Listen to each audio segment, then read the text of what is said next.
کیونکہ جب بھی ہمارے چیلنجز تھے جموں کشمیر میں 96 سے لے کے جو میں نے اپنا سفر شروع کیا تو میرے والد میرے ساتھ ہوتے تھے. آج میں بہت بڑے بڑے چیلنجز کا میں نہیں پورا جموں کشمیر بہت ہی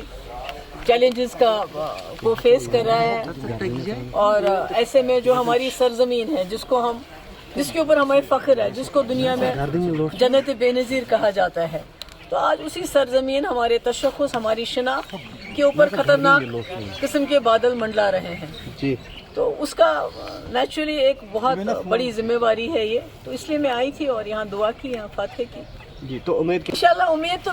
تو میرے لوگ ہیں, چاہے وہ ساؤتھ کشمیر کے لوگ ہیں جس وطن کی میں رہنے والی ہوں, چاہے وہ پیر پنچال کے لوگ ہیں جہاں میں نے شاید ہی کوئی گاؤں, کوئی جگہ, کوئی علاقہ وہاں ہو جب وہاں لوگ مصیبت میں تھے, جب وہاں لوگوں کو مارا جاتا تھا, دن دہاڑے قتل کیا جاتا تھا, چاہے وہ ملیٹنٹ تھے, چاہے وہ سرنڈرڈ ملیٹنٹ تھے یا فورسز کے لوگ تھے. تو کوئی جگہ میں نے چھوڑی نہیں جہاں میں نہیں گئی ہوں. اور میں نے کوشش کی ہے جب بھی ہمارے لوگوں کے اوپر تکلیف آئی ہے تو میں نے کوشش کی اپنے حساب سے, کوئی میں بہت طاقتور انسان نہیں ہوں پر اپنے حساب سے میں نے کوشش کی کہ میں ان کے ظلموں کے خلاف آواز اٹھاؤں. جیسے کہ آپ کو معلوم ہے کہ جو ہمارے ٹرائبل لوگ ہیں جس میں ہمارے گجر, پہاڑی اور یہ جو بکروال قبیلے کے لوگ بہت زیادہ ان کے اوپر بہت زیادہ ظلم ستم کیا جاتا ہے کیونکہ لگتا ہے ان کی کوئی سنوائی نہیں ہے, ان کا کوئی پوچھنے والا نہیں ہے. جیسے کہ آپ کو معلوم ہوگا کہ 2 دن پہلے جانی پور جموں میں بھی ایک حادثہ ہوا جہاں ایک ٹرائبل بچی کے ساتھ زیادتی کرنے کی کوشش کی کچھ گنڈوں نے,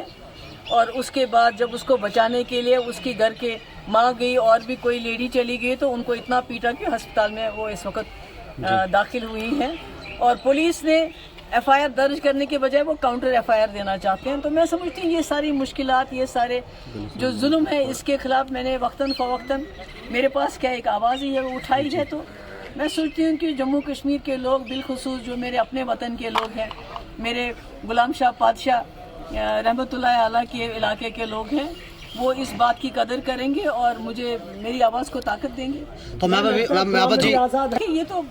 اس میں تو جمہوریت میں تو کوئی بھی کسی کے ساتھ تنقید کر سکتا ہے, آپ تو کسی کو روک نہیں سکتے ہیں, وہ تو چلتا رہتا ہے. لیکن اننت ناگ ہے کہ 2019 کے بعد سب سے بڑی اب نشانہ اگر کسی کو بنایا تو بی جے پی کو بنایا. کس طرح اس کو توڑا گیا, کس طرح ہمارے لیڈروں کو کچھ کو لالچ دے کے کچھ کو بلیک میل کر کے نکالا گیا, پارٹی توڑ دی. تو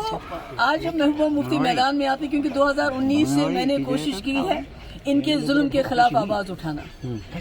اس کے لیے بہت سی مجھے اذیتیں سہنی پڑی, میرے گھر والوں کو سہنی پڑی, اور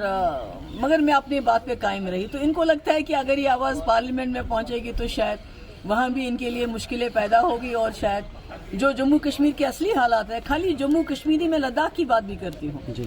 کہ جو اصلی حالات ہیں تو کہیں ان اصلی حالات کی عکاسی نہ ہو جائے, اور یہ جو ڈول پیٹتے ہیں جموں کشمیر میں سب کچھ ٹھیک ٹھاک ہے تو وہ ان کا جو